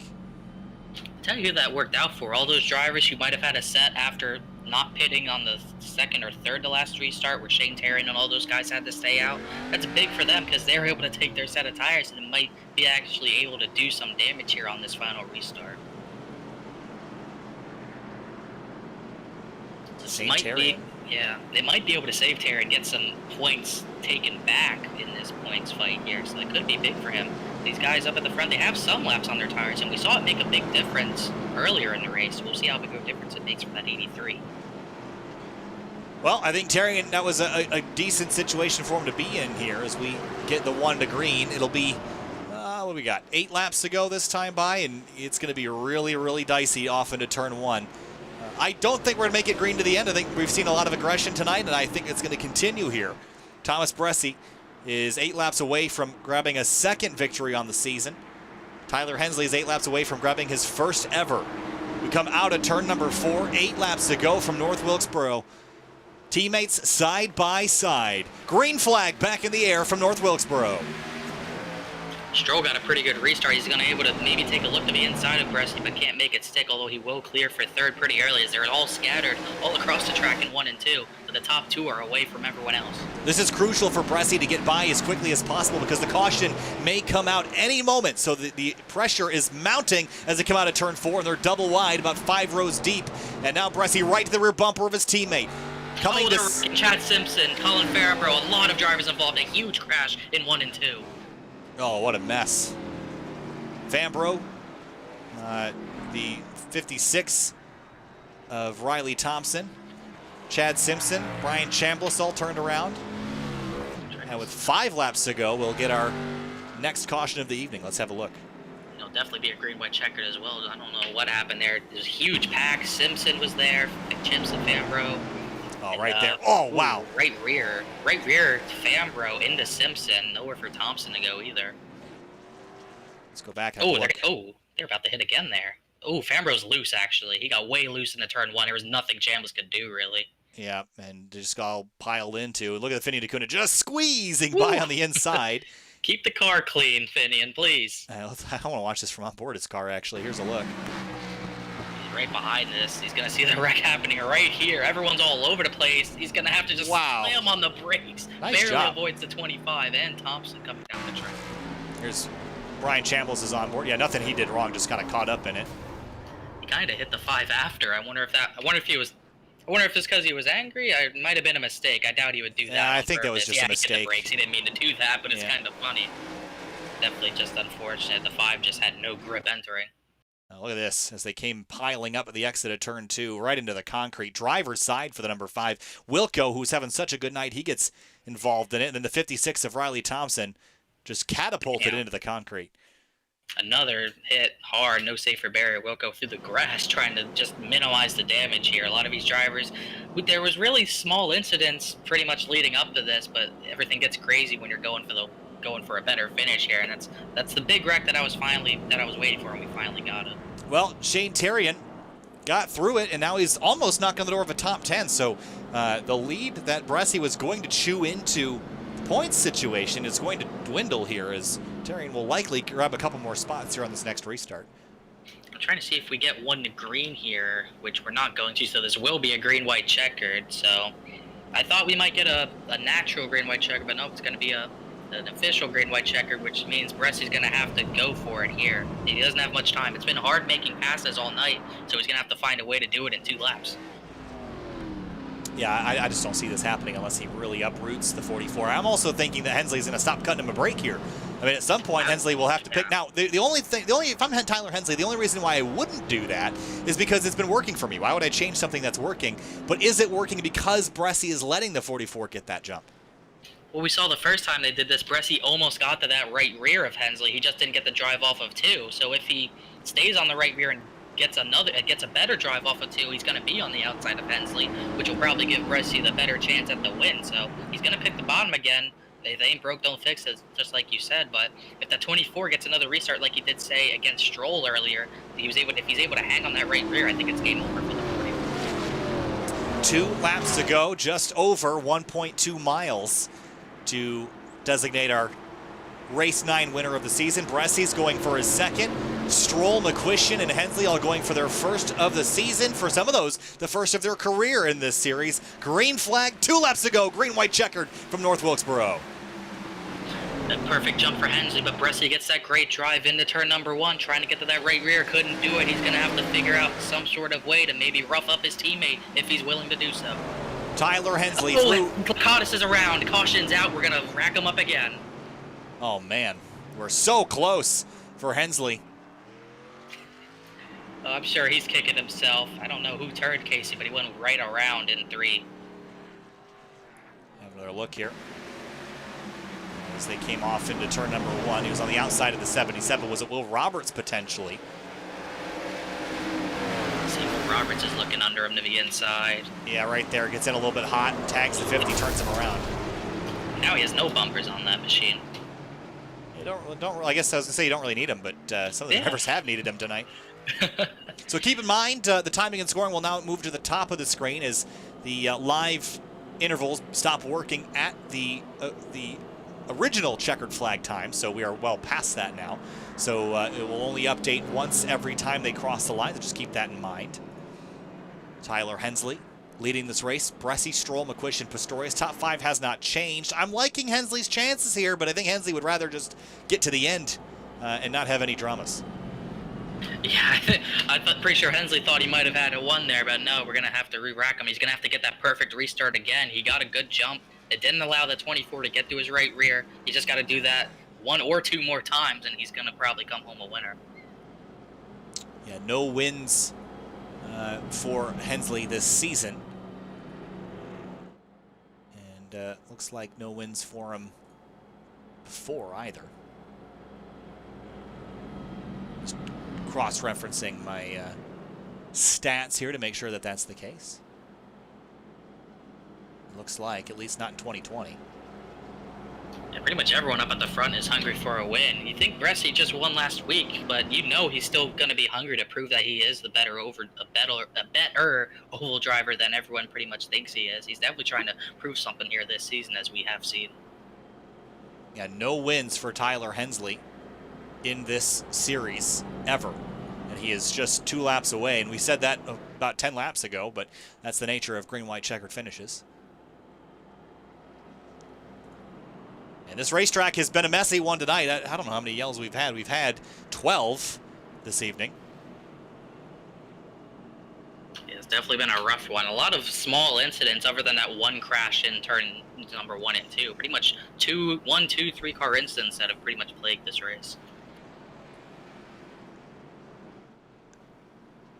And with that, we'll get the 1 to green this time by. And he takes the inside again. If the name broke, don't fix it. He just got to get that same jump again. He can't afford to get any sort of wheel spin. I'm wondering if Stroll, sooner or later, Stroll's going to be on the back bumper in the 1, I would think. Sooner or later, he's going to time it well. Coming to the restart now. Tyler Hensley is in control of this race on the inside, leaving the teammate on the outside lane. Thomas Bresci, then Stroll, McQuistion, Pistorius. 2 laps left, another 1.2 miles to get to the checkered stripe at North Wilkesboro. The Fuel Mission 22 Premier Series, green flag back in the air, 2 to go. Can they get back to the white without any dramas? Bresci drives it in hard, still trying to get to the outside, can't get it done. He's going to have to muster something up in this final lap here. If they do make it to the final lap this time, he's clear of Stroll. They're dooring for third, the 93's Oh, the 93's going to spin. Can we get back to the white? No, caution flag. Oh, and it's a huge wreck. Rich Jett's involved. Hard into the inside wall goes to 77. John Wilco as well. Chad Simpson. And that was a big one. And we're going to have one last shot at getting around. Oh, my goodness, guys. RJ Root got into a pit wall, I think, actually, as well. Oh, let's clean this up. That was a mess. Let's go back and have a look. I think that's all that happened. The Pistorius just sent it in way too far, I believe. Yeah, you can see the contact up the road. That got into the 93, and then... Ooh, Shane Terrian barely gets by. Rich Jett just gets clipped, and bam, another hard hit on that inside wall. Chad Simpson nowhere to go. That's just more, tell you what, that's more positions for that 83. I'm wondering where he's going to line up on this start. Well, he scored 6th right now, and he might that might be where he lines up. That would be certainly a really good comeback for him, all things considered. Yeah, if he could have been 5th, that would have been even more key. He might have a shot at a top 5 here, as Faden's going to get another lucky dog. I think he's only going to be 8 laps down. Too little, too late, but he's not going to get the worst finish out of everyone tonight, I suppose. Tyler Hensley's just got to be thinking to himself, what do I got to do, honestly? Well, we're having such a a night with small incidents here, and it seems like when these last couple cautions come out, Connor, everyone kind of loses their mind and just chucks it down in the corners. But you got to remember that there's not really a lot to gain by wrecking people here. You got to just relax and get to the stripe and end these races out. Yeah, pretty sure. I think a lot of people are going to be trying to find some people in the virtual garage area after this one. We've seen a couple incidents that are a bit not questionable, but just definitely way more aggressive than you'd expect. So we're just we might see more drama here even if we don't get to the white flag. We're probably going to see more drama here at the very end of this one. Yeah, we're already 11 laps over our scheduled distance. Make that 12 as we come across the line to hit lap 185. It'll be 13 over our scheduled distance. And just delaying the inevitable. It seems like Hensley's got the car to at least the driver to beat tonight, but needs to get to that white flag. That's the crucial flag that needs to happen here.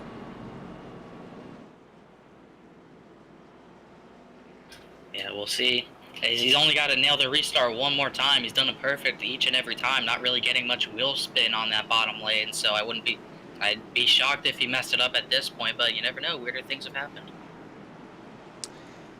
Lights will extinguish atop the pace truck for the final time tonight. It'll be checkers or wreckers this time through. Hensley on the bottom, Bresci up top, then Stroll, Pistorius, Gary Weaver, Shane Terry, and this is huge for him. These last couple of cautions have led to him going from about 18th place up to 6th. So think of all those points that he will gain back after kind of making a late race charge here on his last set of tires. Coming to the restart again, timing and scoring at the top of your screen updates once every time we cross the stripe after the official checkered would have come down, and that was about 10 laps ago as we come out of turn 4. 2 to go one more time from North Wilkesboro. Green flag back in the air. And tell you what, Stroll was able to time that perfectly. He's going to stay on the inside of Bressy, but Bressy charges into turn 1, trying to get to that right rear of Hensley. It's the closest he's been, but can't make the move work yet. Can't get there as they head off into turn 3. Stroll on the inside of Pistorius. Everybody else makes it through this time. White flag in the air for Tyler Hensley. He's one lap away from getting his first win in the series. Behind him, Terry, a big dive on the brakes into turn number 1. Bressy's behind his teammate. He won last week at Charlotte for the first time ever on an oval. Can he get it done a second time? It does not look like it. Checkered flag waving. Tyler Hensley, for the first time ever, is a winner in the Fuel Mission 22 Premier Series. He gets it done in North Carolina. If Pistorius goes around, causes a big wreck. Pistorius, Chambliss, Lakatos, everyone spinning on the front stretch into turn number 1. But what a job by the driver of the 44 to hold off a hard-charging teammate and a couple others to get a well-deserved win. And a great recovery from Shane Terrian all the way up to 4th on that final restart. For this team, 2 wins in 2 weeks. Celebrations about to happen. I'm sure they're absolutely thrilled with this result. Bressy can't feel bad. I'm sure he's very happy for his teammate. They worked well together tonight. And Tyler Hensley, this has got to feel good. When you win for your first time in a series, it just it validates what you've been working so hard for so long. Yeah, and not many people deserve it more than he does. He's been working so hard, always practices a lot for these races, and he put that practice to good use today. He's able to burn it up on the front stretch here for all the virtual fans.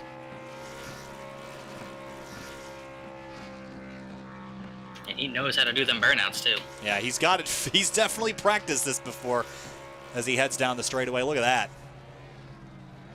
Well done. Spanian's going to stop on the track to kind of let him go around him. There he goes.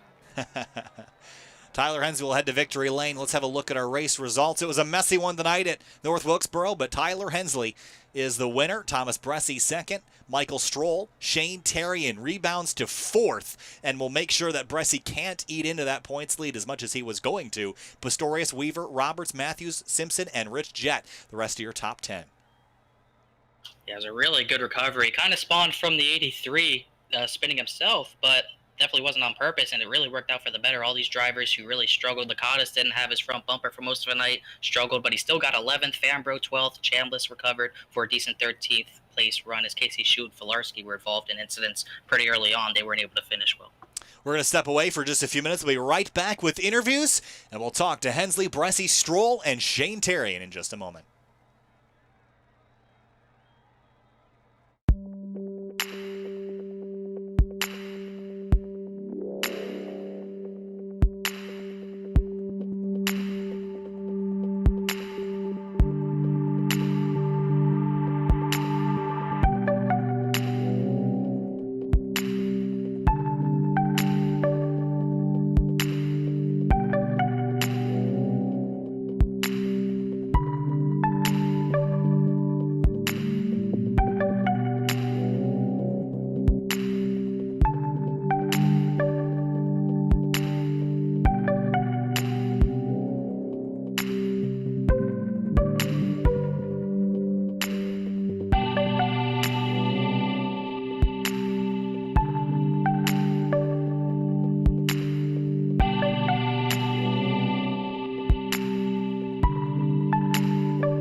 Welcome back live to Sim TV. We're here now with our 4th place finisher and points leader, Shane Terrian, driving the number 83 Supra tonight. Shane, with about 50 laps ago, it looked like tonight was going to be a horrible night for you in the points, and you still lost some points to Thomas Bressy, but you recovered to a 4th place run, taking tires and driving through the field at the end. Take us through tonight and the ups and downs, both physically on the racetrack and in the championship picture here as you try to keep Bressy from eating too much into that lead.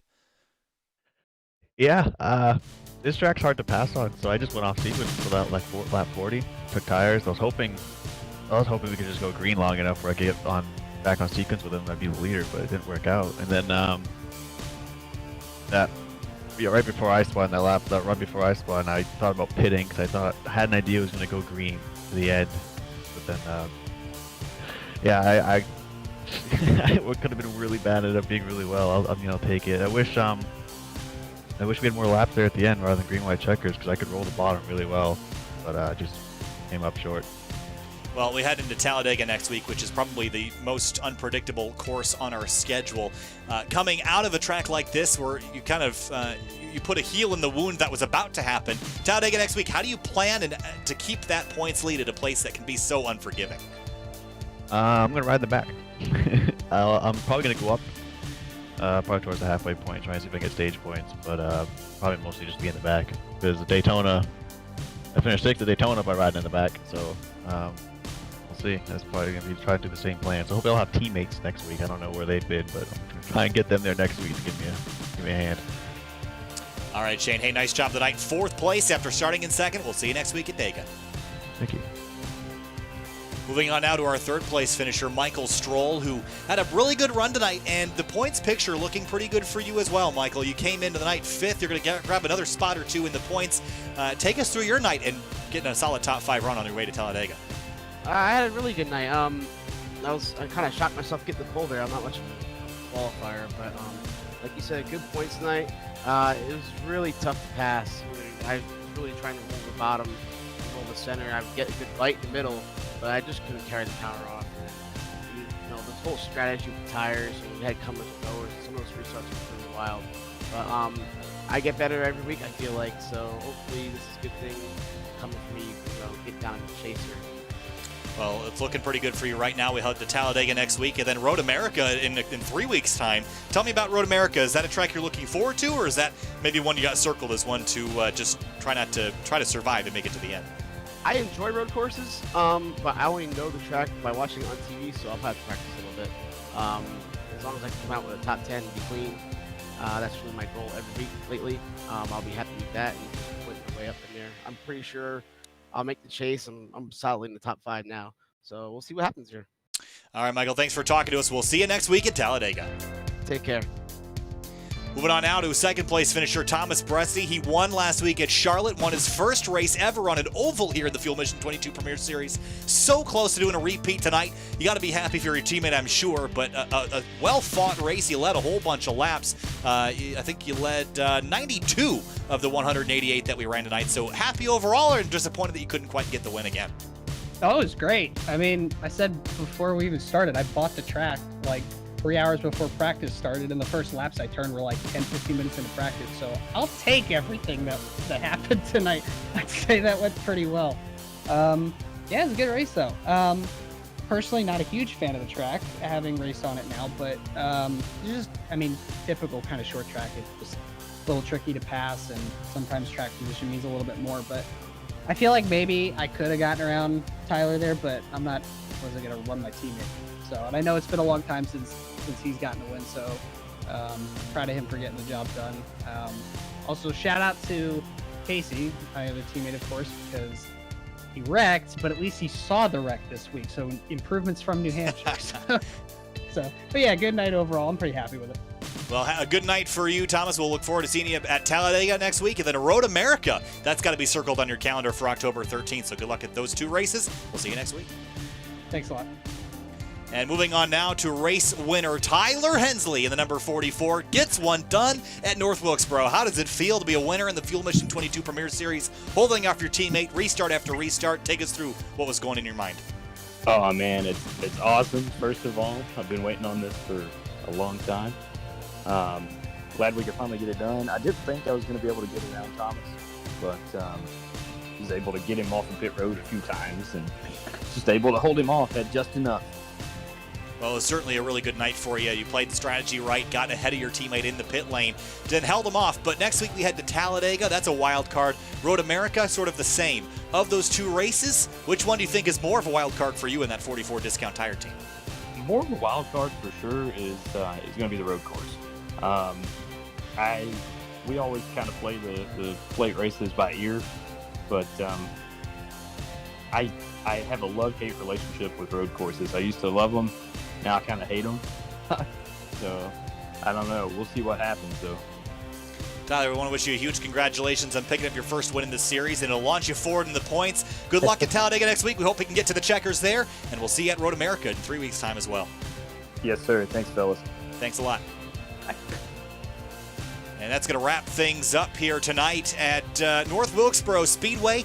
The short track, the little one that could tonight, Connor. A lot of incidents out there tonight. Kind of a messy one, but we got through. And for Tyler Hensley, his first win in the series, holding off his teammate. We head to Talladega next week. Boy, that's a wild card. And then we go to Road America, which Tyler Hensley told me is probably going to be even more of a wild card than Dega will be.